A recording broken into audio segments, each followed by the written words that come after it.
Olá pessoal, quando eu falei da questão do suicídio e da depressão do ponto de vista biológico, eu acredito que eu não aprofundei tanto os raciocínios e eu posso ter gerado ali até um pouco de dúvidas ou incertezas e eu quis então gravar todo esse conteúdo para a gente poder se aprofundar um pouco mais em alguns conceitos e informações até da ciência para a gente poder adentrar e ter até mais, às vezes, algumas informações interessantes para a gente poder estar discutindo e conversando no decorrer dos nossos estudos. Eu gostaria de começar, então, com a parábola do bom samaritano, que para mim é uma das parábolas que mais mexe comigo, é uma das parábolas mais fortes do Evangelho para mim, e eu acredito que também é a parábola mais simples. Né? Quando questionado Jesus, como que se deve comportar o homem de bem? Né? E como que eu devo fazer para amar o meu próximo?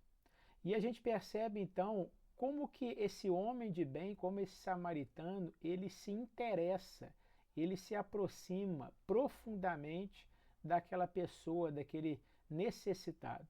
E o sacerdote e o levita, eles passam por ali e muitas das vezes eles se questionam, será que eu vou parar? Né? Eles colocam na balança, poxa, será que se eu parar eu não vou estar me atrapalhando nos meus objetivos de vida, do meu dia, né? Então nós muitas das vezes a gente trata o próximo com uma certa superficialidade. E quando a gente fala de pacientes depressivos, quando a gente fala do suicídio, a gente nada mais está vendo que uma pessoa caída moralmente, espiritualmente, psiquicamente, como essa pessoa que foi aí assaltada pelos ladrões. Né? Então, se eu não me coloco no lugar do bom samaritano, ou seja, se eu não tenho profundidade com essa pessoa, muitas das vezes essa pessoa padece e eu não tenho como ajudá-la. Né? A gente sabe da autorresponsabilidade, mas muitas das vezes essa pessoa ela precisa ali de realmente uma mão, né? Um amor diferente, né? Para que ela possa se reerguer, para que ela possa se autocuidar novamente. Né? Então essa parábola a gente consegue fazer uma reflexão dessa questão da depressão, do suicídio, né? Então é interessante para a gente poder começar a nossa reflexão.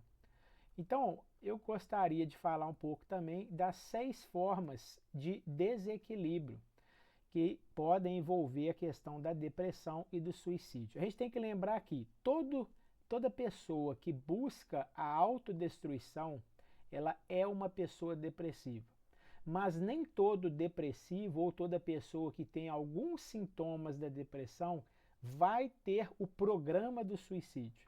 Então, e essa informação é interessante. Tá? Porque muitas das vezes a pessoa vive situações químicas, mecânicas, até emocionais, que tornam aquela pessoa mais deprimida, mas não necessariamente aquela pessoa ela pensa na morte, ela pensa na sua autodestruição. Então a gente tem que entender um pouco dessas diferenças, porque às vezes a gente passa por processo, ah meu Deus do céu, será que eu vou suicidar por causa disso? Não. Então a gente tem que ter também algum bom senso, né, nessas questões também. Então vamos lá. Primeira forma da gente desequilibrar o nosso corpo, né, e levar o nosso sistema nervoso central num estado de depressão. Primeira coisa é a forma química, né? As nutrições, os envenenamentos, né? As drogas, né? Elas podem levar a um estado alterado de consciência por uma questão química do nosso corpo. Né? Então, por exemplo, quando eu tenho uma forma de desnutrição, né? Então alguns minerais, algumas vitaminas que têm alguma carência muito forte, né? Hoje em dia já se percebe uma alteração comportamental.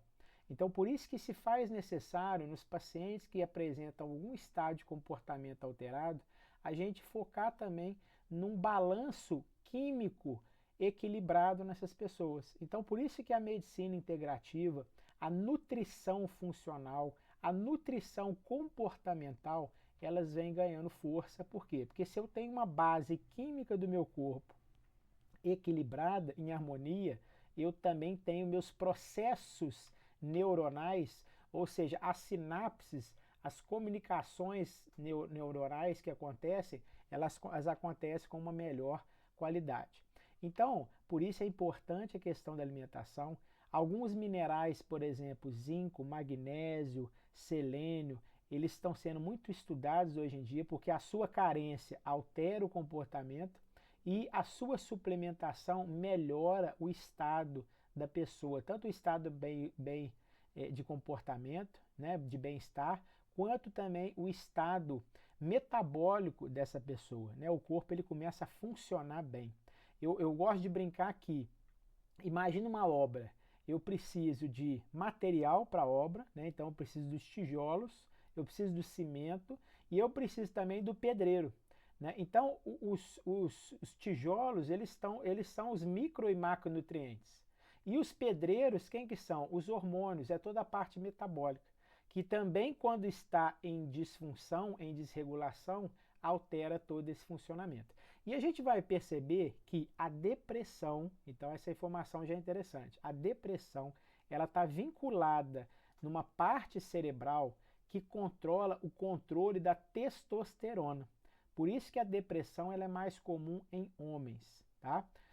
Porque tem um certo controle da testosterona na área cerebral que está envolvida com a depressão.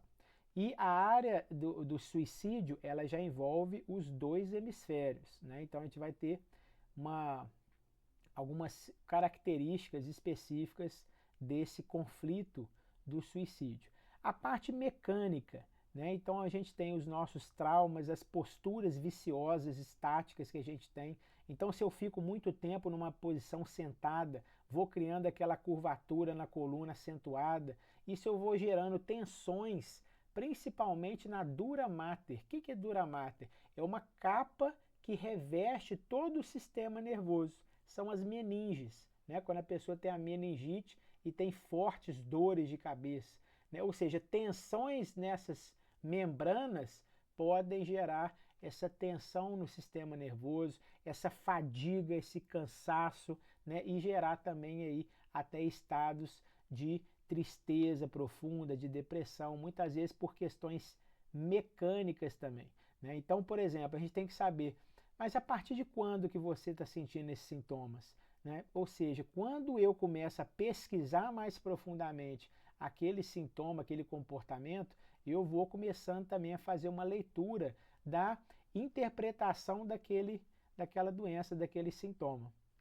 Pode ser também por questões traumáticas. Então, tem pesquisas mostrando que lutadores que tomam muita pancada na cabeça, eles acabam também afetando a qualidade da informação dos neurônios. Né? Então pode também ter essas questões também. Então traumas, pessoas que sofrem acidentes, né? Isso tudo podem gerar tensões no nosso corpo físico que vão contribuir aí para a qualidade do nosso comportamento, das informações trocadas no nosso sistema nervoso. E a parte biológica, que é onde a gente vai abordar também um pouco mais, que são os conflitos biológicos de sobrevivência que nós vivemos no nosso meio ambiente. Como assim, Fabrício? Tudo que nós vivemos no nosso corpo, no nosso meio ambiente, nós temos alguns programas biológicos que a gente reage frente àquela circunstância. Então a gente vai entender um pouquinho que o próprio Espiritismo ele já estuda a evolução biológica, o livro Evolução em Dois Mundos, que é fantástico, a gente vai citar um pouquinho aqui. Ele estuda que os espíritos superiores eles auxiliam no processo de organização dos organismos materiais, dos organismos, até a criação do corpo humano, passando por várias fases natural, né, dos animais. Então, a gente vai perceber que quando a gente passa por todo esse processo, a gente também vai armazenando alguns programas para que aquele ser ele sobreviva ao meio ambiente. Então, como assim, Fabrício? Vamos pegar aquele peixinho, chama baiacu. Né? Quando você tira ele da água, ou seja, quando você tira ele do meio ambiente dele e ele se sente ameaçado, o que ele faz? Ele infla, ele enche de água, numa tentativa de sobreviver fora do meio. Né? Ou seja, é uma forma que ele encontrou ali de sobreviver. Agora imagina nós, também carregamos esses programas, esses processos biológicos. Fabrício, como assim? Você já viu, por exemplo, quando você sai de viagem ou quando você se sente às vezes abandonado, por exemplo, no hospital, que você começa a aumentar muito o seu peso, aumentar muito a sua retenção de líquido, a sua ureia, creatinina, ácido úrico vai lá em cima. Ou seja, você está vivendo um conflito biológico de sobrevivência nesses tecidos e órgãos que estão envolvidos ali com a parte hídrica do corpo. Né? Então, nós, seres humanos, nós somos uma programação material que vinda de toda essa evolução dos animais. Por quê? Porque esse arcabouço, esse veículo que é o ser humano hoje, só dessa forma que ele consegue ser compatível com o espírito que vai entrar no seu processo então de evolução. Porque até os animais mamíferos não têm estrutura cerebral, não têm estrutura para que o espírito consiga evoluir. Então, até os reinos que antecedem, você tem o quê? O princípio inteligente, ou seja, os espíritos criam aquele princípio inteligente com os fluidos para que, lapidando toda essa estrutura até a chegada do homem com todos esses programas biológicos. Então, quando, por exemplo, se chegar um ladrão aqui nesse momento, de acordo com o meu corpo mental, com as minhas percepções, eu vou ter reações que vão despertar esses conflitos biológicos, esses programas biológicos. Então, por exemplo, vamos supor que eu sou uma pessoa muito medrosa, que eu já carrego o programa do medo em mim. Né? Pode ser que quando eu me deparar com aquele ladrão, eu comece então a despertar alterações no meu sistema brônquio, no meu sistema laríngeo, eu perco a voz. Né? Por quê? Porque eu enfrentei dessa forma essa circunstância.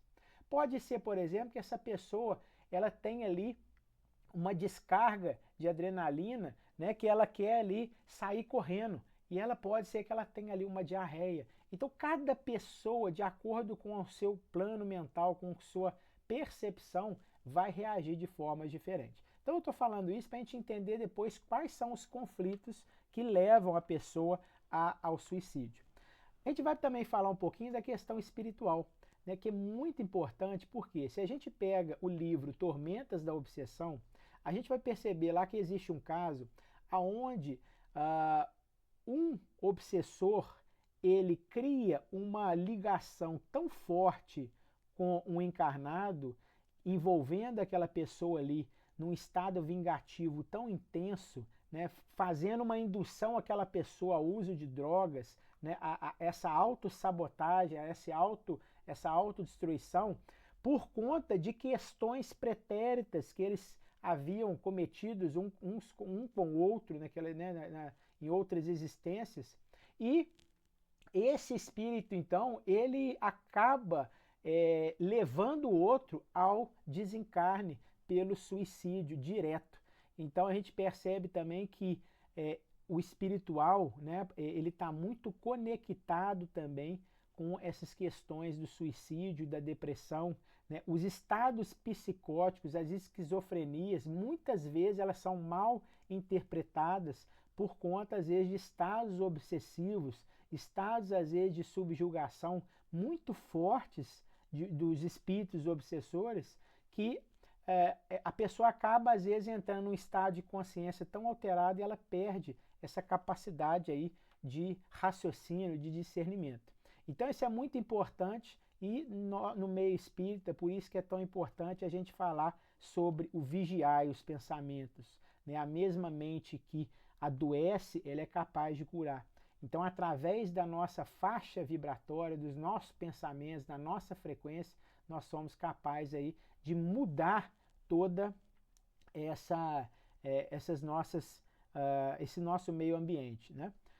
Psicobiológico. E aí aqui o nosso corpo biológico, ele tem algumas características, ele tem algumas qualidades. Assim como quando eu vou comprar um carro, por exemplo, o carro ele tem toda uma tecnologia, ele tem ali sistemas que protegem ele, por exemplo, de uma colisão. Então, mesmo se o motorista às vezes for ruim, hoje em dia você tem carros que freiam sozinho, por exemplo. Né? Eles têm câmeras no painel que conseguem ali visualizar, né, se tem alguma pessoa aproximando de forma errada do carro e o carro freia sozinho. Então nós também temos esses programas de sobrevivência.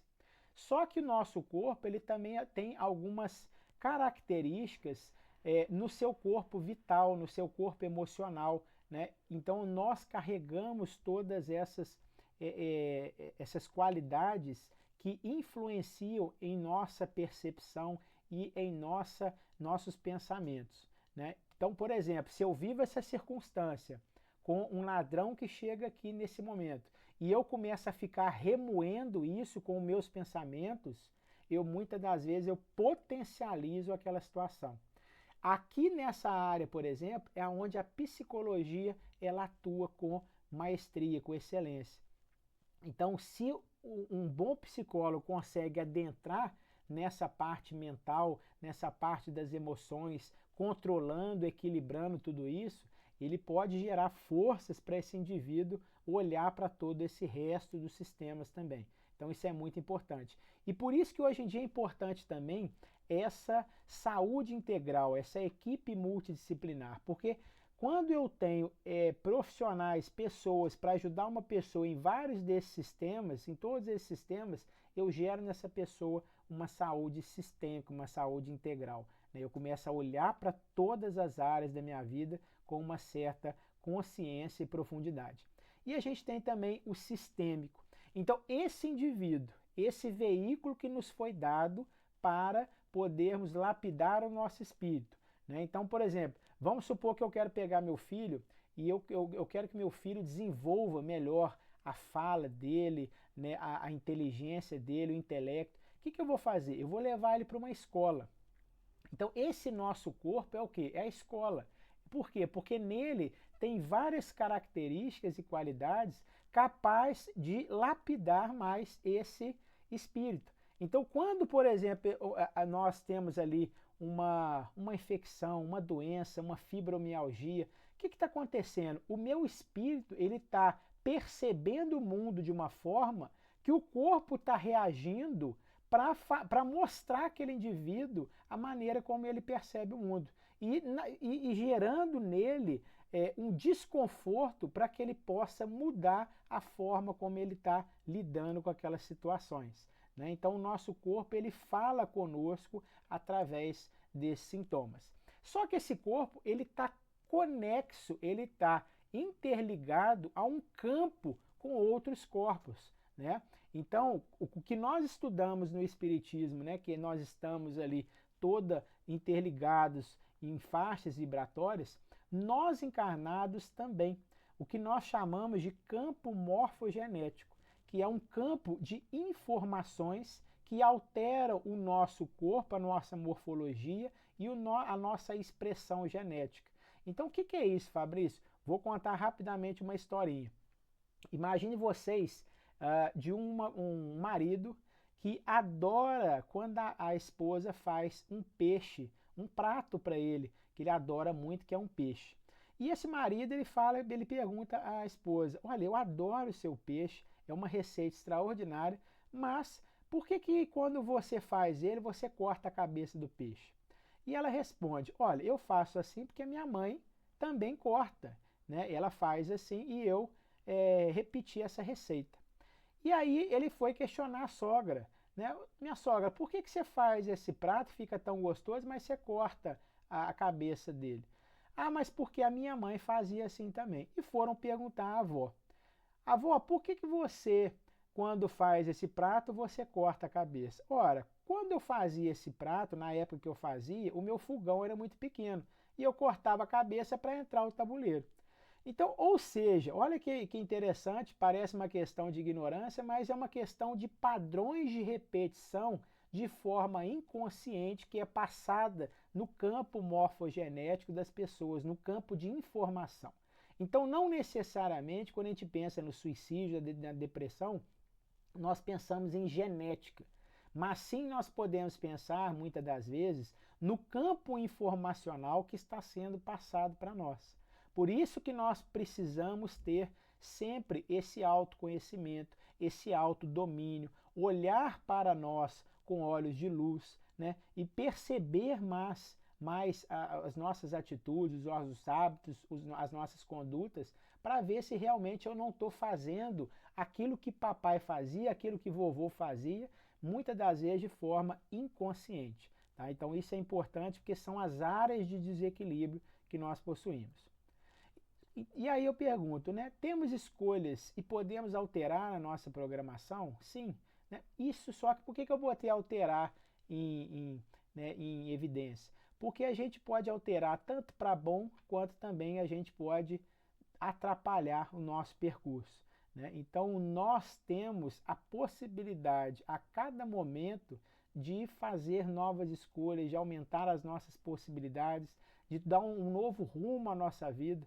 Né? Ou seja, eu posso realmente ser responsável, né, por tudo aquilo que eu estou ali escolhendo e fazendo. Né? Então, a gente tem que tomar muito cuidado com as sentenças.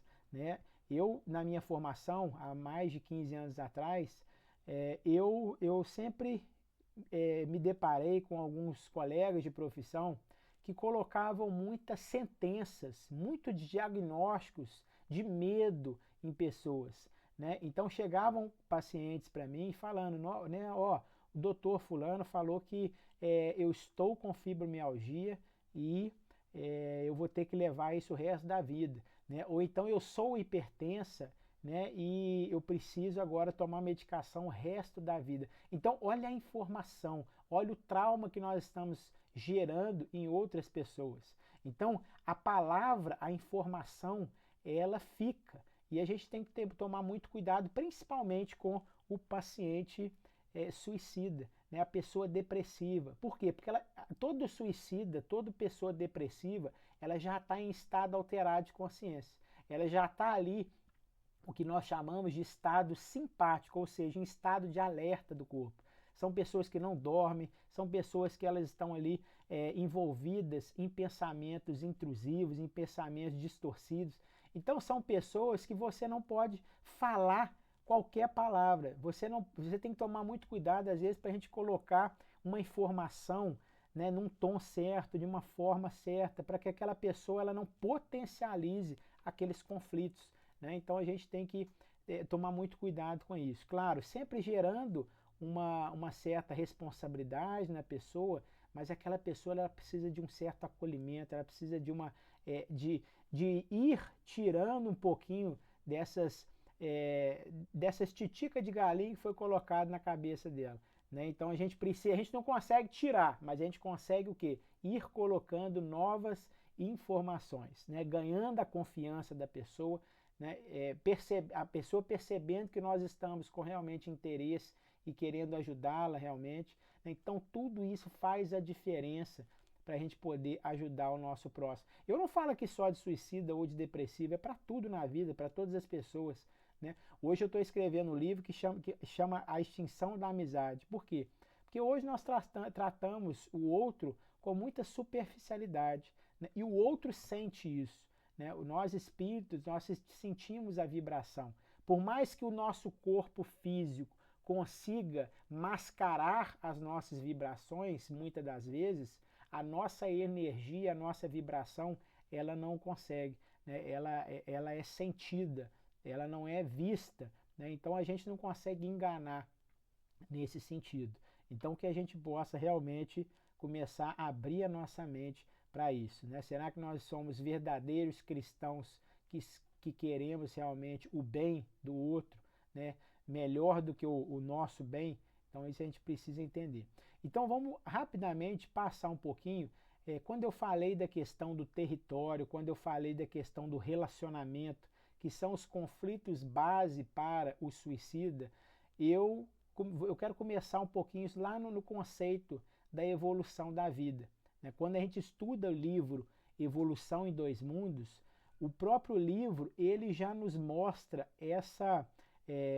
o Charles Darwin, né, que foi o pai da evolução biológica, ele já nos fala aí da verdade colocada, né, nos estudos de Charles Darwin. Então a gente entende que o quê? lá nos primórdios da construção do mundo, precisou, né, os espíritos crísticos, os espíritos superiores, eles precisavam ali moldar, né, modular todas ali a matéria, todos os elementos químicos necessários para ir formando as primeiras formas de vida, né, com todos esses programas biológicos de sobrevivência. Então isso demorou milhares e milhares de anos até acontecer, né, toda essa seleção natural, né, onde ele coloca essa famosa frase que os sobrevivem as espécies mais adaptáveis, ou seja, o clima, a temperatura, tudo isso era muito instável, né? Então isso, os espíritos superiores, eles demoraram, né, milênios para ir poder ali organizando toda essa orquestra da vida, né? Então até chegar no ser humano. Então isso passou pelo o reino mineral, pelo reino vegetal, até chegar no reino hominal. E é interessante que no livro Evolução em Dois Mundos é contado com muito detalhe todas essas etapas, mostrando, por exemplo, a importância no reino mineral, por exemplo, do magnésio. E hoje a gente estuda a importância do magnésio para a saúde. Hoje ele está sendo um dos minerais mais estudados, né? Quando entra no reino vegetal, percebe-se, por exemplo, a importância do ferro. E hoje também a gente vê diversas carências de ferro associado aí a distúrbios físicos e comportamentais, né? Então a gente percebe que nós somos esse espelhamento de todo esse processo, né? Então por isso é importante da gente entender como que funciona essa máquina humana e como que ela surgiu, né? Hoje em dia eu brinco que a gente entende muito mais de celular, como é que ele funciona, do que o nosso corpo, né? Então a gente precisa se atentar a isso. E nesse princípio da vida, a gente percebe muito alguns sentimentos sendo criados, como o orgulho, o egoísmo, né? Por quê? Porque muitas das vezes eu preciso sobreviver. Muitas vezes o egoísmo é um sentimento de instinto de conservação. Por isso que a gente não pode julgar aquela pessoa que às vezes é muito egoísta, porque muitas das vezes aquela pessoa está num estado de sobrevivência dela, né? Aquela pessoa que quer tudo para ela, né? Que ela acha que ela tem que ter o pedaço do bolo maior. Na verdade, muitas das vezes nas encarnações passadas ou na própria existência na sua infância, ela teve muita carência. E aquilo ali é o quê? Uma compensação que ela vai buscando, né? Claro, quando a gente vai fazendo com que o outro desperte a sua consciência, a gente é capaz de auxiliá-lo nesse processo e apresentá-lo os sentimentos mais nobres, né? Como a humildade, como a fraternidade, a benevolência, tudo isso que levam realmente à ascensão espiritual. Então, vamos lá. Então, olha que interessante, alguns autores espíritas, eles falam do processo evolucionista, tá? Então, olha o que Emmanuel fala, que todas as teorias evolucionistas, elas se aproximam com a verdade do espiritismo. Tá? Então, por isso que é interessante a gente entender que a ciência está ali conectada à parte espiritual. Livro Sexo, Consciência e Amor explica tudo isso. Aqui não vou entrar em detalhes, mas é explicando tudo isso que eu falei no livro Evolução em Dois Mundos, né? Como isso aqui é uma gravação, quem tiver interesse pode estar parando, pausando, lendo, né?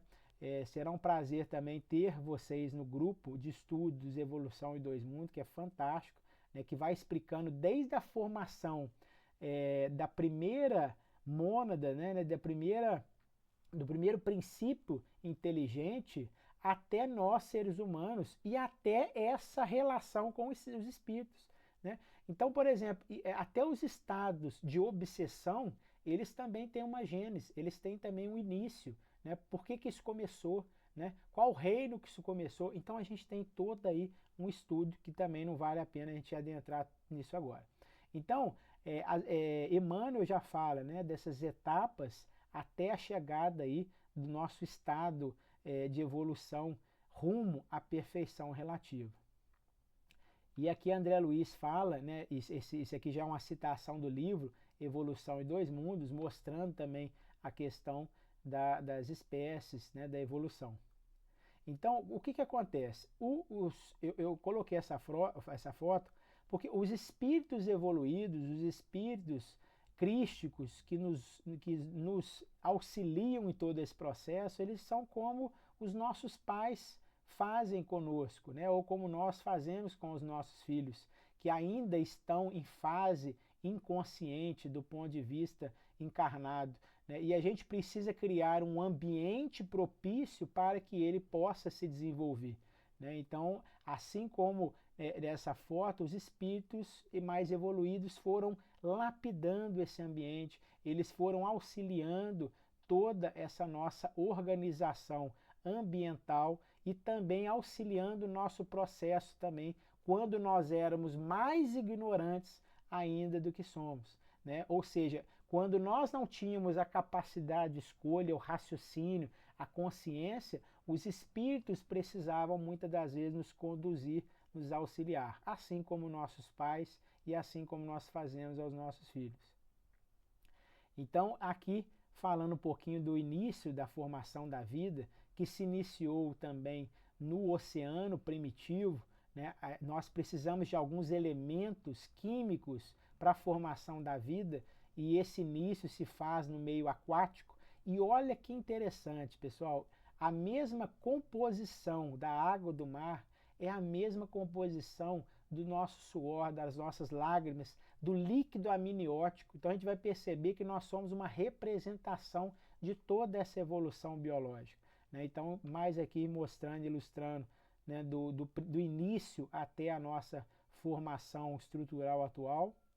Então a gente é uma reprogramação de toda essa biologia. Então nós, né, já estivemos aí em todas essas etapas até chegar na estrutura perfeita para o espírito conseguir a sua evolução.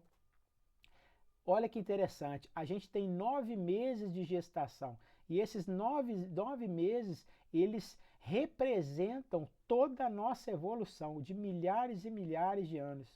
Então olha que interessante, nós iniciamos com como um ser unicelular, quando o espermatozoide se fecunda com o óvulo, né? Então a primeira fase do embrião é um ser unicelular e a gente vai passando pelo estado anfíbio, réptil, todos esses estados até chegar no ser humano.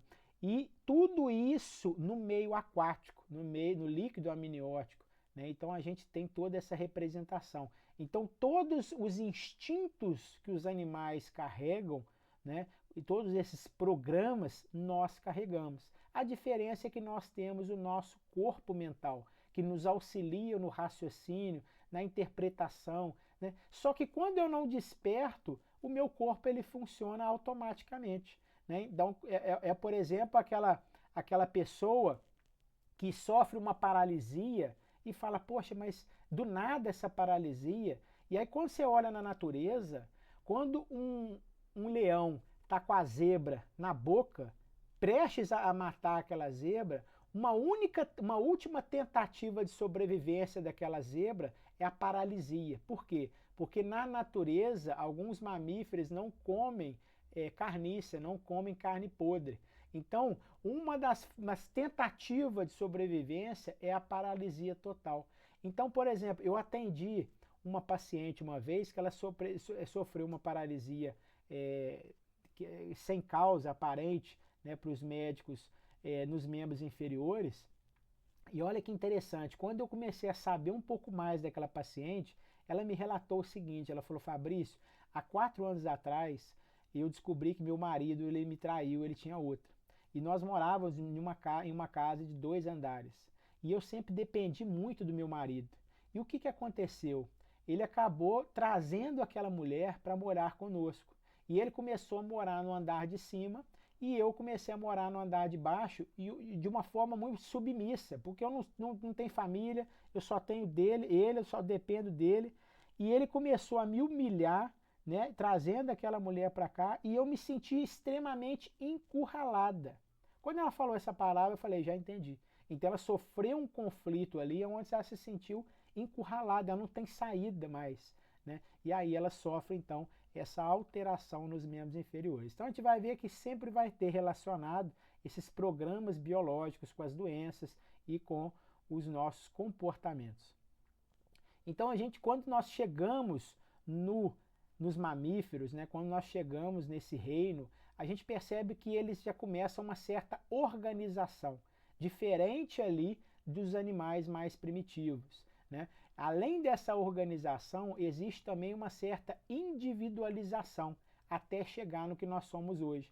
Então, quando a gente pensa nos seres animais, a gente percebe que os mais primitivos, eles tinham várias, eles tinham muita quantidade, só que eles eram iguaizinhos, né?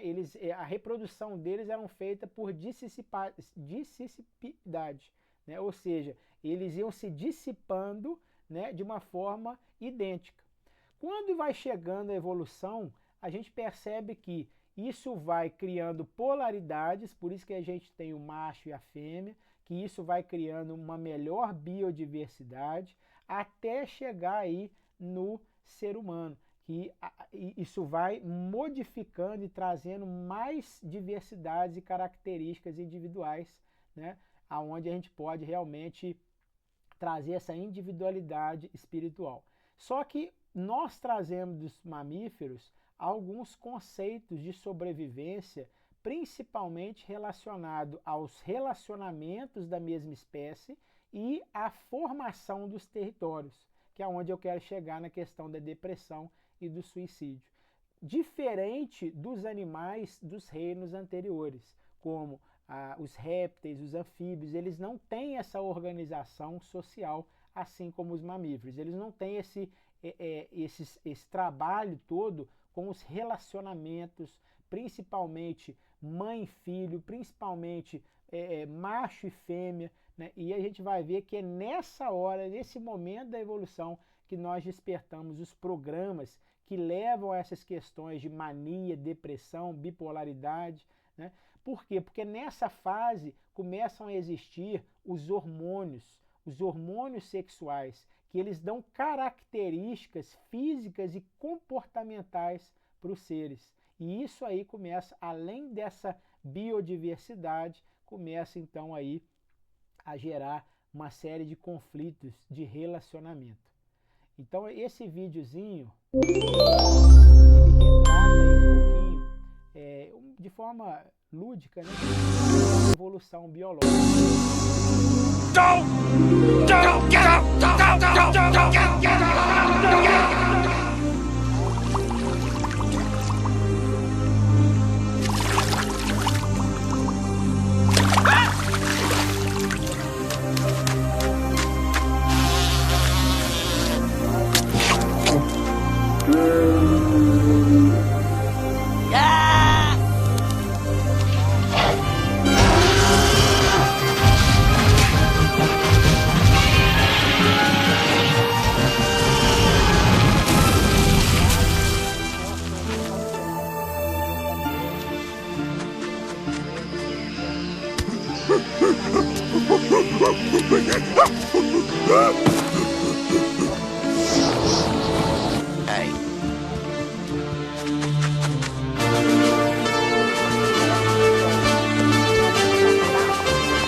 Reprogramar aquele ataque alterando a sua derme, por exemplo.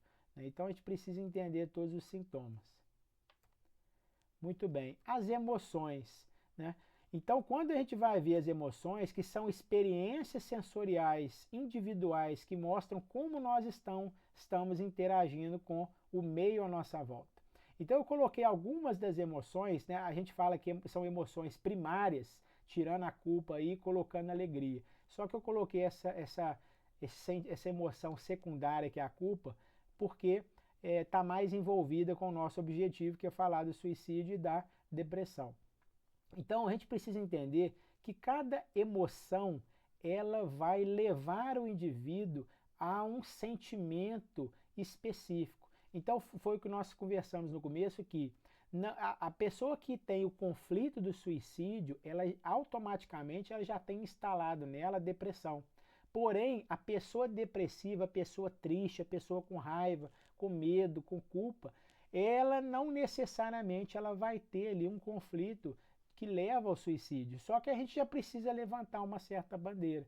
Porque, por exemplo, a pessoa que ela tem a tristeza, que ela não se sente pertencida, que ela sente às vezes que ela é desconectada, que ela tem sentimentos às vezes de abandono, ela pode gerar alguns conflitos, por exemplo, na região do tronco cerebral.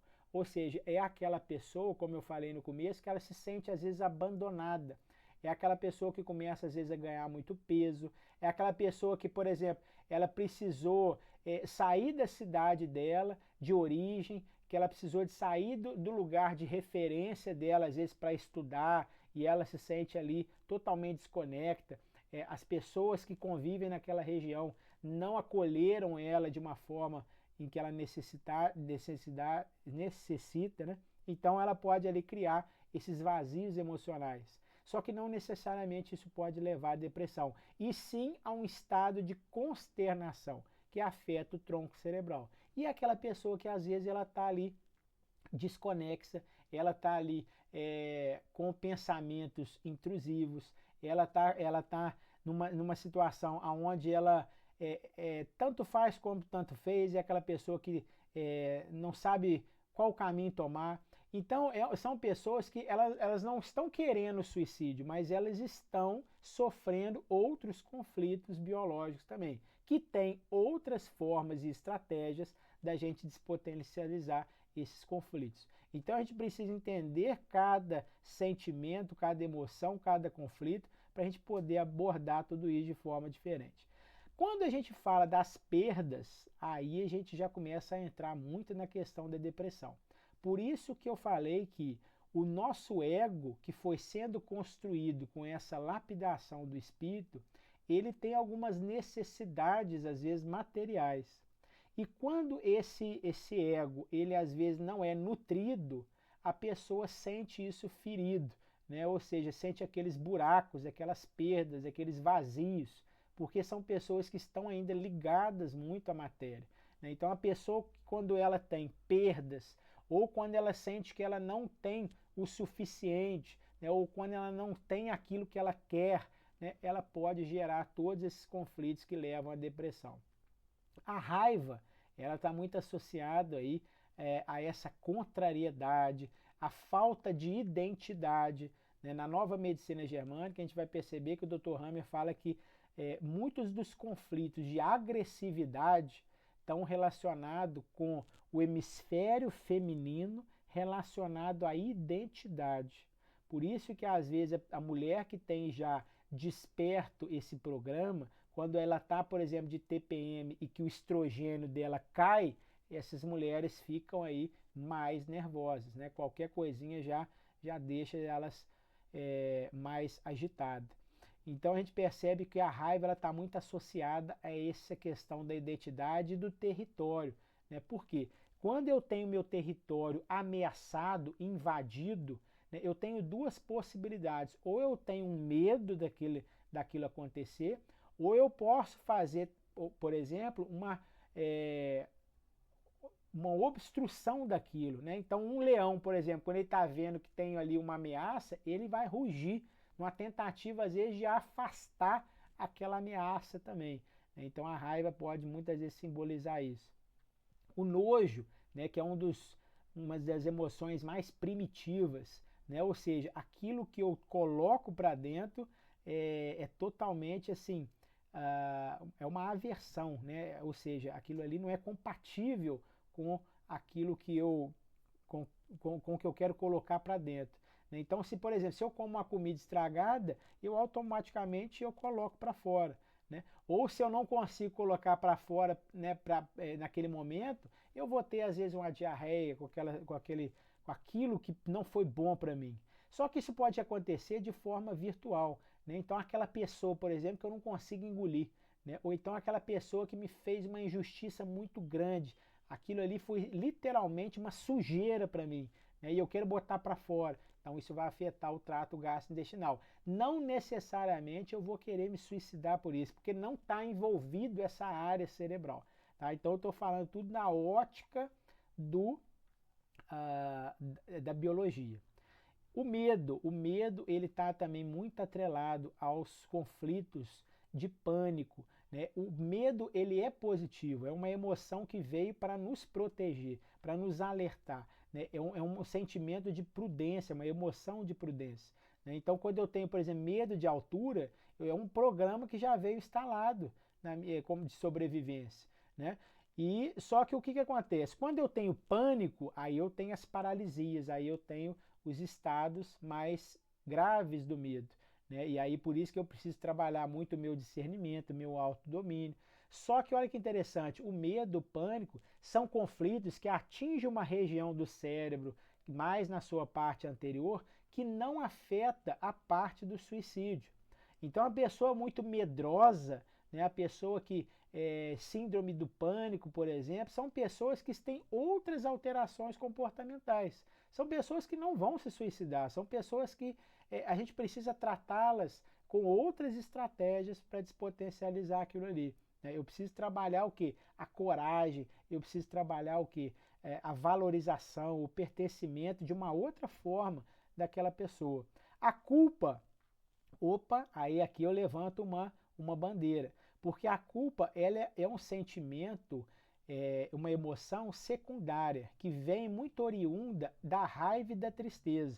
Né? É aquela pessoa que, por exemplo, ela guarda muito ressentimento, muita vingança, muito remorso. Essa pessoa a gente já tem que levantar uma bandeira. Né? E o Espiritismo trabalha muito nessa causa. Né? O Falcone, por exemplo, ele tem um livro, né, O Perdão Gera Saúde, porque ele sabe da profundidade que esse sentimento, que essa emoção, ela pode gerar uma repercussão grande no espírito, né? Não só nessa encarnação, mas também no plano espiritual. Então, o sentimento de culpa, de vingança, de remorso, ele está muito atrelado às questões de relacionamento, que a gente vai perceber que tem muito a ver com as questões do suicídio. Quando eu perco, por exemplo, a minha parceira, né, ou por exemplo, quando a minha parceira me trai, opa, a traição é um dos sentimentos mais nocivos para o ser humano. Porque biologicamente, se eu não posso confiar num ser da minha própria espécie, eu posso confiar em quem? Então, por isso que é muito profundo esse sentimento. Então, se eu tenho, por exemplo, a minha mulher me trai, a minha esposa me trai, eu perco aquilo que para mim é considerado uma posse, né, de um pensamento mais arcaico da nossa biologia, né, a nossa, por exemplo, no caso, eu, homem, a minha esposa, ela pode ser vista como uma posse, né? Eu posso vê-la como uma posse. Não necessariamente eu estou falando aqui, no sendo machista, que o homem vê a mulher como posse. Mas se eu percebo isso, né, e eu perco essa mulher, por exemplo, para outro macho, eu perdi ali a minha esposa, eu crio então ali um conflito pós-mortal. E é essa pessoa que está muito ali conectada ao suicídio, quando ela perde os seus afetos e quando essa pessoa também perde o seu território. Então são pessoas que, por exemplo, o que pode ser um despertar desse programa? A pessoa, por exemplo, que perde o pai muito cedo ou a mãe muito cedo e ela vê no pai e na mãe uma figura masculina e feminina muito forte, e aí futuramente essa pessoa ela perde o marido e a mulher, perde o emprego. Então tudo que tem relação com essas questões estão envolvidas os focos cerebrais que estão envolvidos no suicídio. Então por isso que é muito importante essas emoções e esses sentimentos na culpa, da angústia, e a gente se aprofundar a isso. A vida social, então, né, pessoal, eu gosto de falar que. Opa, peraí. Eu gosto de falar que esse sistema orgânico, esse sistema material que nos foi dado para que nós espíritos possamos nos desenvolver, ele possui várias características, não só físicas, mas também sociais, que é através desses relacionamentos que nós criamos que nós vamos então criando as nossas virtudes, os nossos sentimentos mais sublimes. É através de todos esses desafios que a gente vai lapidando tudo isso. É rumo ao que Jesus queria que nós conseguíssemos, né, alcançar. Por isso que Jesus falou, eu sou o caminho, porque através das suas condutas morais, dos seus sentimentos, de todo o seu comportamento que ele foi nos mostrando, que nós vamos conseguir realmente chegar ao nosso alvo. Então o nosso alvo não é Jesus, ele falou, não sou o alvo, eu sou o caminho. Nosso alvo é Deus, né? É a nossa essência, né? Então a gente precisa entender que tudo isso faz parte dessa escola que nos foi colocado para que a gente possa trabalhar tudo isso. Então qual que é o propósito seu, né, espiritual? Qual que é o meu? Hoje, por exemplo, eu tenho desafios com a vaidade, né? Por exemplo, tem pessoas que têm desafio, por exemplo, com o orgulho, com o egoísmo. Então nós estamos envolto num meio totalmente propício para que a gente possa trabalhar aquilo que precisa ser trabalhado em nós.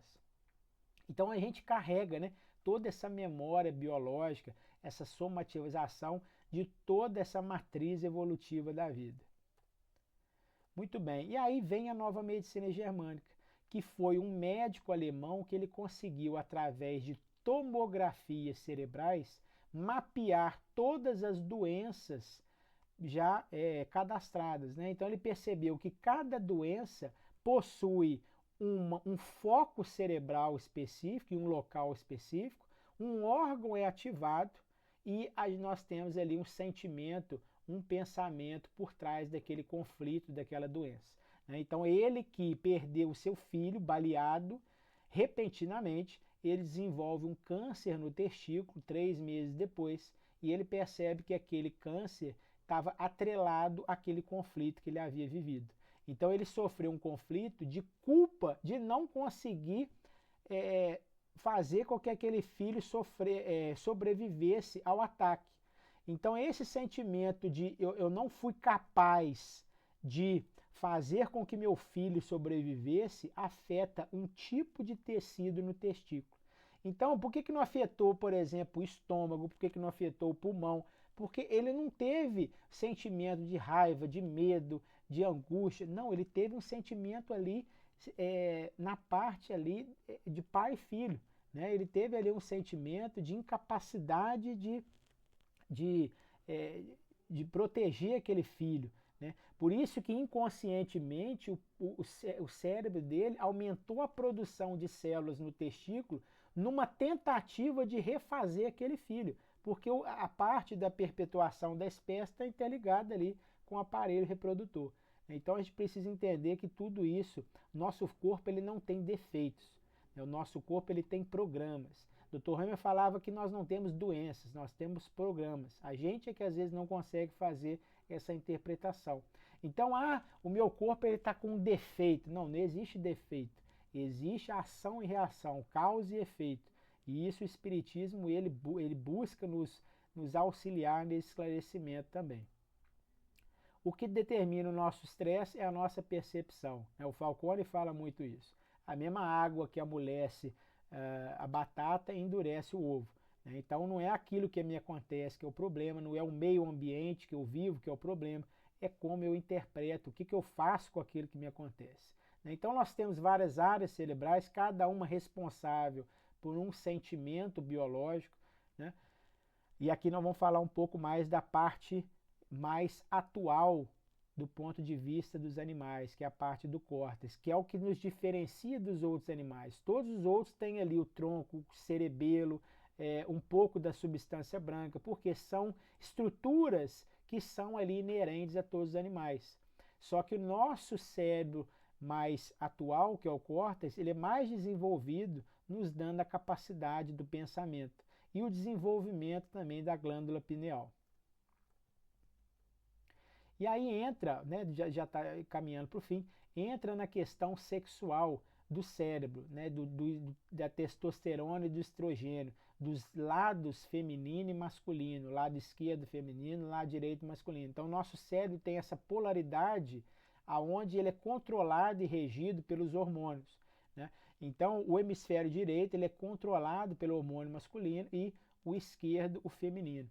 Quando essas pessoas eles têm conflitos na parte do território, na parte dos relacionamentos, eles criam ali bloqueios, né? Igual essa bolinha que está colocada ali, que são os focos, né? Que aí vão então bloqueando essas áreas, alterando a produção de testosterona, de estrogênio e levando essa pessoa ao estado depressivo ou maníaco, né? Essa balança hormonal que nós falamos. Não vou adentrar tanto nos detalhes. Então a depressão, os sintomas da depressão, não vou adentrar em todos eles, que a gente já conhece a maioria deles.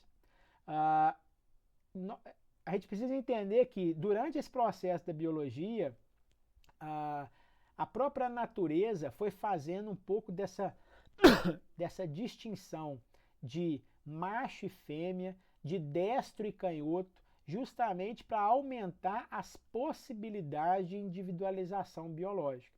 Então, um destro e um canhoto, eles têm também interpretação diferente dos conflitos, que eu não vou entrar em detalhe. Então, por exemplo, quando nós temos algumas alterações orgânicas, a gente altera essa percepção. Olha que interessante. Então, mulheres, por exemplo, que quando passam pela menopausa, que diminui a produção de estrogênio, essas mulheres elas começam a ter uma energia mais masculina. Então, essa mulher, por exemplo, até o comportamento dela é diferente. Por quê? Porque ela precisa daquele comportamento do ponto de vista biológico para sobreviver. Por quê? Porque, na verdade, aquele macho que agora, muitas das vezes, abaixou a testosterona, perdeu o seu território, e aquela mulher que era submissa àquele macho, ela precisa agora tomar conta do seu território. Ela passa a ser muitas das vezes a alfa. Então nós temos algumas dinâmicas biológicas também que acontecem, que alteram o nosso estado de percepção. Não vou entrar em detalhes, mas isso é biologia, né? Então quando nós passamos por isso, a gente passa por todas essas dinâmicas e situações. Mulheres que tomam anticoncepcional alteram também o seu estado de percepção e comportamento. Então tudo isso por quê? Porque essas áreas cerebrais são regidas pelos hormônios. Então olha que interessante, homens que tomam hormônios anabolizantes, por exemplo, eles têm tendência maior ao suicídio. Por quê? Porque eles desregulam esse eixo que é controlado, que é orquestrado pela testosterona.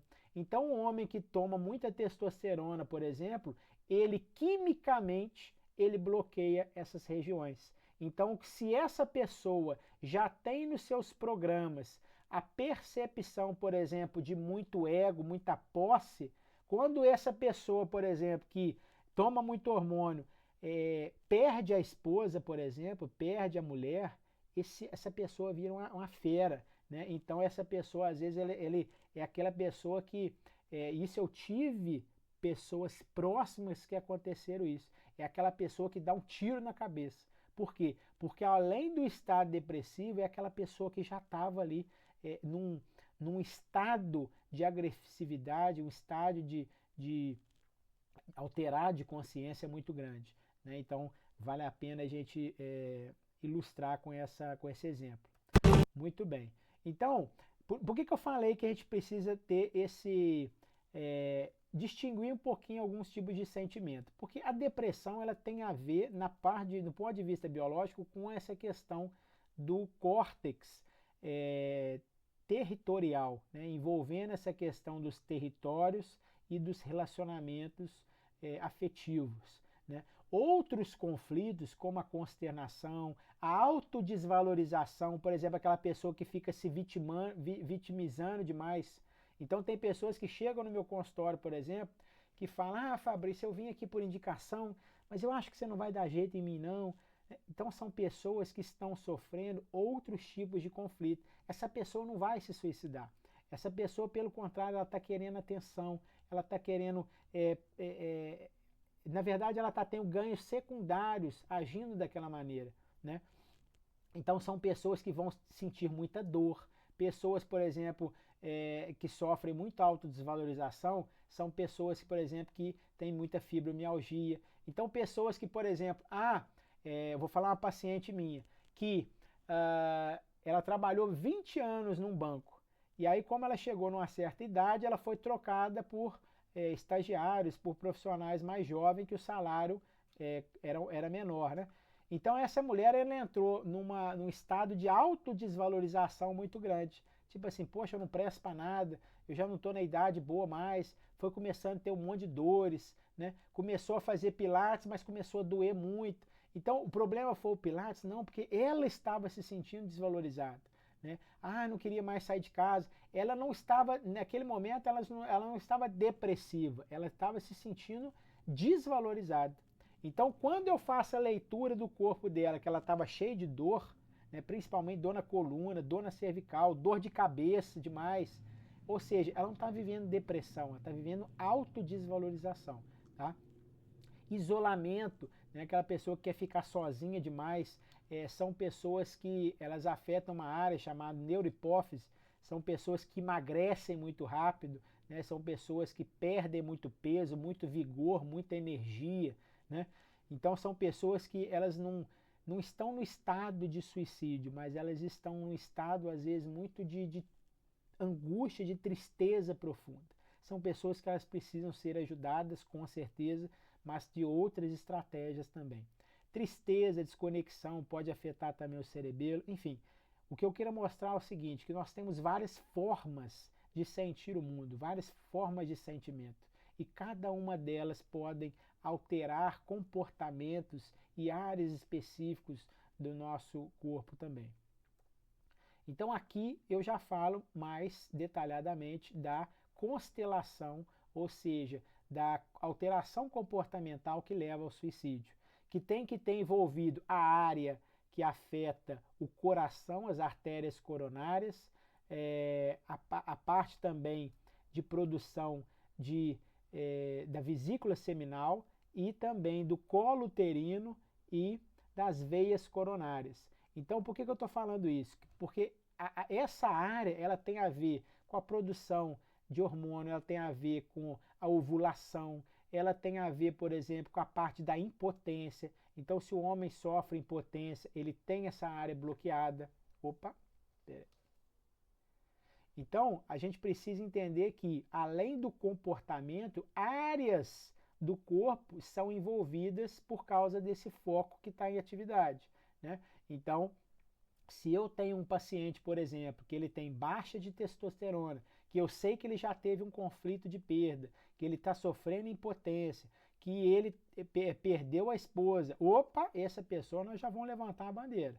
Né? A gente já precisa tratar essa pessoa com uma certa empatia, tá? Porque essa pessoa realmente ela já pode estar tendo, olha que interessante, princípios de comportamentos e pensamentos autodestrutivos. Né? Então, não vou entrar em detalhe porque é complexo, né? Mas cada momento que a pessoa vai vivendo desse tem algumas especificidades. Por isso que o Dr. Hammer chamava de regra da balança. Né? Isso aqui demora para a gente poder entender. Mas quando essa pessoa ela está mais depressiva, puxando mais para o bloqueio do hemisfério direito, ela tem um comportamento. Quando ela está do lado esquerdo, que é o lado feminino, que é um lado mais maníaco, aí essa pessoa ela tira a própria vida. Né? Quando ela está desse lado de cá, muitas das vezes ela tem pensamentos, mas não tem força.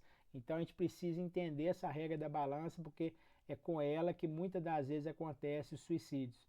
Por exemplo, quando ela está no lado depressivo, é aquela pessoa que faz algumas ameaças de suicídio, mas não é efetiva. Né? Por quê? Porque lá no fundo ela não está no momento ainda. Então é aquela pessoa que toma 10 comprimidos de aspirina e assusta a família inteira. Na verdade, ela já está no programa. Ela precisa ser altamente acolhida e altamente trabalhada. Seja com medicação, seja com tratamento conservador, enfim, essa pessoa precisa ser trabalhada. Mas ela não estava no lado esquerdo, que é o lado da ação. Né? Então, a gente tem que tomar cuidado, porque são pacientes que precisam de bastante atenção. Então, vamos lá. Mecanismos de fuga do ego. né? Isso Joana de Ângeles fala, né? Que muitas das vezes nós estamos envolvidos nesses conflitos territoriais de relacionamento por conta do nosso ego, né? Porque o nosso ego ele não quer ali nosso equilíbrio espiritual, nossa organização. Ele busca muitas das vezes nos auto-sabotar, né? Então, e todos esses sentimentos do ego, eles estão envoltos no conflito de suicídio, né? Por exemplo, a arrogância, a avareza, né? Eu preciso acumular, eu preciso, né, daquele dinheiro, por exemplo. Vocês sabiam que o suicídio acontece muito, por exemplo, com apostadores, com investidores, investidores, por exemplo, de bolsa de valores, investidores de modo geral, que quando perdem, eles são tão gananciosos demais que essa perda faz aí com que essa pessoa suicide, né? Eu, por exemplo, eu conheci uma pessoa na pandemia que ela era dona de uma rede de pizzaria e as pizzarias dela começaram a fechar, ela suicidou, né? Porque aquela ambição, aquela posse dela, né? Aquele território dela que ela perdeu, ele não conseguiu realmente lidar com toda aquela situação. A gente precisa entender que o suicídio, ele é o final da linha do processo. Aquela pessoa tem uma massa conflitual gigantesca, né? Por quê? Porque o nosso estado de conservação, né, ele é muito grande, né? O ser humano ele foi programado para a vida. Todos os seres vivos eles caminham em direção à vida, né? Quando você corta o braço, o seu organismo, as bactérias, os micro-organismos que já vivem aqui, não vou entrar nesse detalhe, mas nós já temos todos esses micro-organismos, eles se mobilizam para organizar aquela estrutura para que ele sobreviva. Então, a morte do corpo carnal, ela é biologicamente incompatível.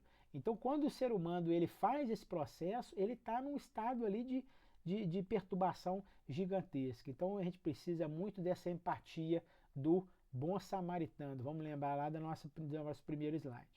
Então, depois a gente dá uma lida, vocês dão uma lida nesses sentimentos, que é muito interessante. Então, a gente precisa fazer as pazes e caminhar com o nosso homem velho. Isso é muito interessante, por quê? Porque muitas das vezes esse movimento nosso da não aceitação das nossas sombras, das nossas imperfeições, dos nossos erros, nos levam a esse sentimento de culpa, de remorso, de vingança, que vai continuando na nossa mente com o passar dos anos, fazendo com que a gente muitas vezes se autodestrua, né? Por isso que eu gosto de brincar que nós precisamos caminhar com as nossas sombras, a gente precisa começar a deixá-las mais leves. Olha que interessante, se vocês pegarem, por exemplo, a luz aqui, ó, e aproximar a nossa mão da sombra, ela vai diminuindo. Se eu afasto a minha mão da sombra, ela vai aumentando. Ou seja, eu preciso estar perto das minhas sombras, eu preciso ter uma maior organização dessa minha sombra, caminhar junto, né? Por quê? Porque se eu às vezes eu deixo para lá, se eu finjo que ela não existe, ou se eu fico tentando apagar de algum jeito, né? Por exemplo, as drogas. O que é a droga? É eu tentar sair dessa realidade, né, que me persegue, né? Por que a pessoa enche a cara? Por que a pessoa usa droga? Porque ela quer ali um outro estado de consciência que não aquele pensamento nas suas sombras, né? Então a gente precisa dessa consciência também. E como que o Espiritismo vê o suicídio? Por que as pessoas cometem suicídio? Então essa é uma questão da FEB, né? Então são várias as causas, e a gente vai ver que essas causas tem muita proximidade da visão biológica, tá? Eu quis colocar uma das visões, né, o que a gente está estudando, mas aqui se aproxima muito, né, da questão da depressão, questão do materialismo severo, a questão, por exemplo, das pobrezas extremas, né, aquela pessoa que realmente é o que a gente está falando de posses, né? As perdas afetivas, os estados de obsessão, né, igual a gente falou, a gente tem as causas também espirituais, né? Então tudo isso vai influenciando. A questão das drogas tem muito a ver também com os vícios químicos e espirituais, né? Então a gente sabe que uma pessoa, por exemplo, que fica num estado de entorpecimento muito grande, ela pode muitas das vezes se suicidar por conta ali daquela conexão muito grande quimicamente, né, e vibracional com aquela droga também. O suicídio é loucura, né? Está no Evangelho segundo o Espiritismo. Né? Então, principalmente aquela pessoa que tem um vazio espiritual muito grande, que ela está só conectada à matéria. Né? Se eu, por exemplo, se a minha esposa é tudo para mim, se eu não acredito em Deus, se eu não tenho fé em nada, e se a minha esposa é tudo para mim, quando eu perco ela, eu perco tudo. Né? Então a gente precisa entender que aonde está o nosso tesouro, ali estará o nosso coração também. Questões do Livro dos Espíritos, a questão 943, que fala da onde que vem esse desgosto pela vida. Né? Então é efeito da ociosidade, falta de fé. Então, se nós somos muito materialistas, se nós não acreditamos na reencarnação, no plano espiritual, né? Quando a gente não acredita que não existe morte, que existe vida após a vida, muitas das vezes a gente cria esses vazios, né? E isso vai atrapalhando também o nosso processo. O homem tem o direito de dispor a sua própria vida? Não, somente Deus tem esse direito. Né? Então, a dádiva, o presente da vida, né? Nós não podemos tirar esse presente. E quando nós nos suicidamos, a gente atrapalha a nossa programação, a gente atrapalha nosso perispírito. Quando eu dou um tiro na cabeça e isso afeta, por exemplo, a área da broca, a área da fala, eu vou vir com uma alteração perispiritual nessa área. E isso eu vou atrapalhar o meu processo reencarnatório. Né? E Deus não quer isso de nós. Comete suicídio o homem que perece vítima do abuso de paixões? Tudo tem a ver com as questões morais, né? A questão de sentimento por trás que a pessoa possui. Será mais ou menos culpado do que tira a própria vida por desespero? Né? Então a gente vai ver que tudo é um estado de perturbação, né? E isso não isenta a culpa. Né? Então esse espírito ele precisa ali do arrependimento, da expiação, da reparação.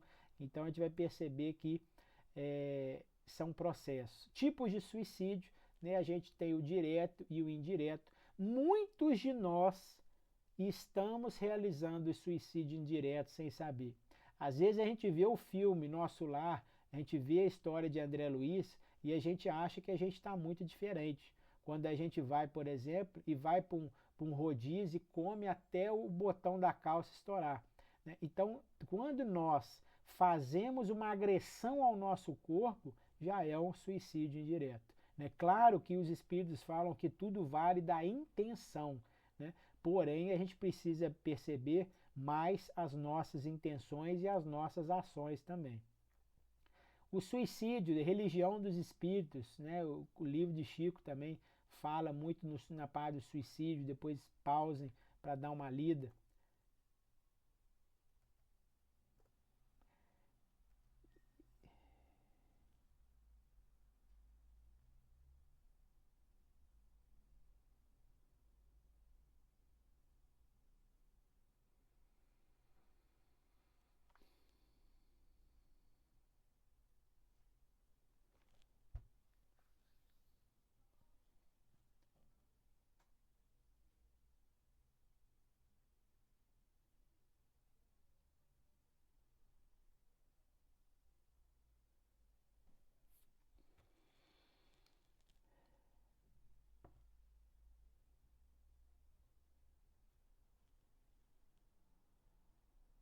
Muito bem, deu uma falhazinha aqui. Bom, mas questão do livro dos espíritos, questão 956, né, aquele que não podendo suportar a perda dos entes queridos se matam na esperança de juntar. Né? Então, muitas das vezes a pessoa que se suicida para ela poder se aproximar dos seus entes queridos, ela acaba se afastando, ela acaba se atrapalhando ainda mais, né, nesse equilíbrio. Por isso que, na verdade, nós precisamos o quê? É orar por aqueles que já foram antes de nós, né? Auxiliar no processo da frequência, da vibração daqueles espíritos. Né? Então, quando nós suicidamos, a gente atrapalha ainda mais, porque a gente gera sentimentos e vibrações ruins para aquele que está lá e para nós também. Né? Quais são, em geral, em relação com relação ao estado de espírito e as consequências. Isso a gente vai conversar muito ainda sobre isso, vale a pena a leitura. Prevenção contra o suicídio. Quando a ideia de suicídio porventura te assome a cabeça, reflete antes de tudo na infinita bondade de Deus. Em seguida, ora, pedindo socorro aos mensageiros. A gente precisa o quê? Mudar um pouco os nossos pensamentos. A oração o que que é? É uma elevação dos nossos pensamentos. Quando eu oro pedindo ajuda, eu estou ampliando, eu estou melhorando a minha frequência. Então eu estou pedindo esse recurso. Né? Medita no amor, refugia-te no trabalho possível, que te mostres útil, ou seja, se eu perdi o meu território, se eu me sinto às vezes inútil, ou eu sinto que eu não estou preenchido, vamos buscar esse preenchimento. Aonde? Na caridade, no trabalho, tudo aquilo que você se sentir útil, tudo aquilo que for ecológico, né? Olha o que nos coloca, visita um hospital, ou seja, tudo aquilo que vai auxiliar nesse processo também. Então isso está no livro Pronto Socorro do Chico Xavier. Né? Então vai pessoalmente a um encontro de algum instituto beneficente. Lembra também, ele fala que nós precisamos procurar o apoio dos médicos também, dos profissionais de saúde terrenos também. Né? Por quê? Porque muitas das vezes nós precisamos equilibrar a parte química do corpo. A prece, né? Então tudo isso precisamos pensar. O paciente maníaco suicida, ou seja, é aquele que já está ali realmente com muita... já está quase lá, vamos falar assim, ele tem uma chance maior de cometer o autoextermínio. Essa pessoa, primeiro, nós não podemos julgá-la.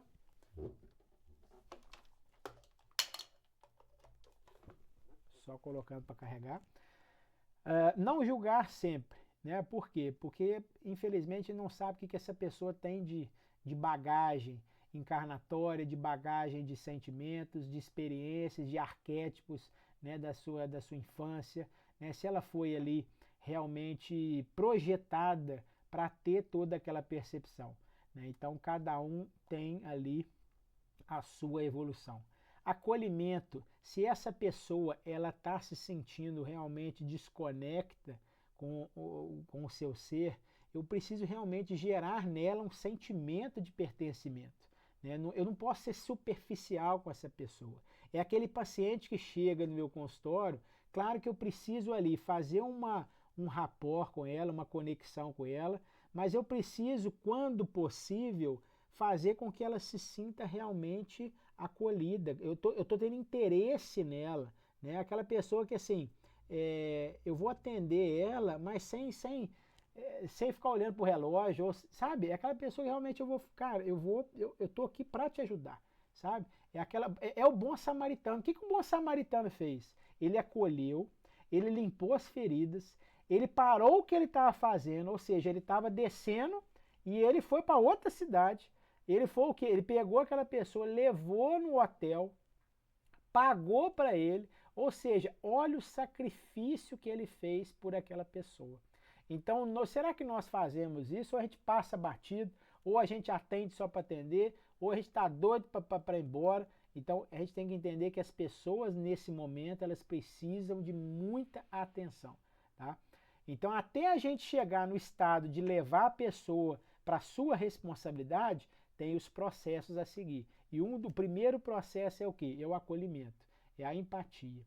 E segundo, direcionamento com a oferta. A gente vai passar para ela a autorresponsabilidade, mas de uma forma bem afetuosa. Né? Não é chegar e falar assim, tá vendo? Você tá assim porque eu mandei você não casar com essa mulher. A mãe que fala isso aí tá empurrando o filho na forca. Né? Então a gente precisa entender que isso é muito sério. Né? A maneira como a gente fala é muito importante. Evitar sentenças e rótulos. Né? Ou seja, esses diagnósticos. Né? Então, por exemplo, se uma pessoa ela tem ali o seu corpo como uma posse, um território, e essa pessoa ela tem, por exemplo, uma sentença de um câncer, e o médico fala que ela tem 3 meses de vida, ele pode entender isso como eu estou perdendo tudo. E aí gerar os conflitos de suicídio. Então essa pessoa, a gente precisa, às vezes, começar a trabalhar essas informações. Eu fiz isso com uma paciente, que ela foi em um médico da família, de confiança, antigo, e falou que ela precisava de passar por 6 sessões de quimioterapia. Né? E no terceiro ciclo de quimioterapia, ela quase foi a óbito. E ela estava num estado depressivo gigantesco. O que eu fiz com ela? Eu falei, olha, eu não tenho autoridade para estar intervindo na conduta do médico. Mas eu tenho uma médica na minha clínica que atende a medicina integrativa. E o que você acha de fazer uma avaliação com ela? E aí essa pessoa então fez, entendeu alguns processos diferentes da medicina integrativa, parou com a quimioterapia, a pessoa já está outra, sabe? Ou seja, eu comecei ali com jeito, começar a colocar outras informações na cabeça dela. Evitar intimidação ou assuntos íntimos. Né? Me conta mais. Pô, mas como é que foi esse negócio de perder a empresa, cara? Quanto que você ficou devendo? Você não vai ficar entrando em assunto, às vezes, que vai despertar, que vão ser trilhos do conflito. O que é o trilho do conflito? A gente tem a nossa visão, a audição, a gente tem os nossos órgãos de sentido que captam as informações do ambiente. Quando eu vivo os meus conflitos, eu capto tudo aquilo. Então, por exemplo, a pessoa que está vivendo conflitos nesse âmbito são pessoas que, por exemplo, sempre quando ele cheira um perfume da mulher que ele traiu, ele desperta um trilho de conflito. Então, quanto mais a gente conseguir despotencializar isso, melhor. O Dr. Hammer falava que a nossa cura, muitas vezes, a gente precisa sair do meio ambiente.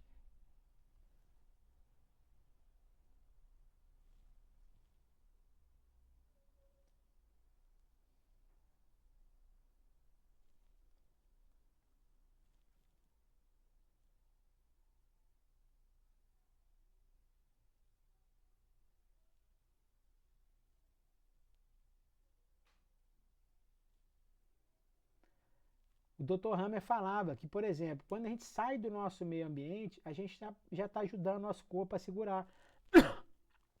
Por exemplo, ele falava muito para os pacientes irem para a praia. Por quê? Porque lá a gente tem a água do mar, que é o nosso habitat inconsciente na nossa formação. A gente tem o sol, a gente tem a areia que a gente consegue pisar e dissipar também muita energia. Então, existem várias formas de a gente melhorar tudo isso. O maior rapport é o interesse sincero ao próximo, né? Então a maior estratégia aí de conexão com o próximo é quando eu quero realmente estar com ele, com o meu interesse, né? E a gente sente tudo isso. 10 segredos rápidos para longevidade, está naquele livro, naquele filme da Netflix, Zonas Azuis, né? Então conheça o seu propósito, conhecer a ti mesmo, divertir e alegrar. Hoje nós vivemos dias muito escuros, né? Ou seja, muito superficiais. Hoje a gente está muito aí engajado com todas essas informações que nos são colocadas e acaba distorcendo um pouco a nossa alegria interior, né? Essa questão de comparação, redes sociais, enfim. Faça os outros felizes. Né? Então, todos esses centenários que foram estudados nesse documentário, eles têm alguma coisa ou alguém para cuidar. Né? Então, quando eu cuido do outro, eu despotencializo os meus conflitos. Não sinta raiva, os ressentimentos corroem, a gente percebe isso, né? Estuda sobre isso. Movimentos, então a gente cuidar da saúde física, exercício físico é uma das estratégias para a gente melhorar a neuroquímica, melhorando o comportamento. Alimentação funcional, importante para a gente não só desinflamar o corpo, mas melhorar toda a nossa conexão neuronal. Pertença mais a pessoas que possam lhe acrescentar. Gente, hoje em dia, a gente às vezes está conectado com pessoas que só nos jogam para baixo. Né? Então, se nós não podemos ser luz, a gente precisa ir atrás dela. Né? Existe aquela parábola em que Jesus fala que a gente não deve colocar uma lamparina debaixo da mesa, a gente tem que colocar onde? Em cima. Então a gente precisa ser luz. Se eu não consigo ser naquele ambiente, se eu estou sendo ofuscado, vamos procurar um lugar onde eu consiga, né, aflorar o que há de melhor em mim. Viva de forma natural. Né? Então hoje a gente está envolvido com muitas coisas fúteis demais, né? Que não nos acrescenta nada, nos acrescenta a nossa saúde física, emocional. Fulcro espiritual. Será que nós somos espíritas mesmo? será que nós somos cristãos mesmo? Ou nós estamos ainda como estudantes do Espiritismo e estudantes do cristianismo? Vale a reflexão, né? Quando a gente percebe um livro, por exemplo, como há 2000 anos, 50 anos depois, a gente percebe realmente o que é um movimento cristão, o que é um bem para o todo, o que é os movimentos de fidelidade e honra a Jesus, né, ao movimento. Então a gente precisa também entender isso. A sua vida é vibrante, a gente agradece a vida que tem, a gratidão é um dos sentimentos que mais eleva o ser humano. Se você já acorda reclamando, já acorda remoendo, já acorda ali pensando nos conflitos, a gente não consegue despotencializar isso e só vai ali ganhando força os nossos conflitos. Então a gratidão ela é muito importante para o nosso bem-estar. Então, pessoal, eu falei demais, peço perdão, mas foi com a melhor intenção para a gente poder realmente somar mais informações aos nossos estudos.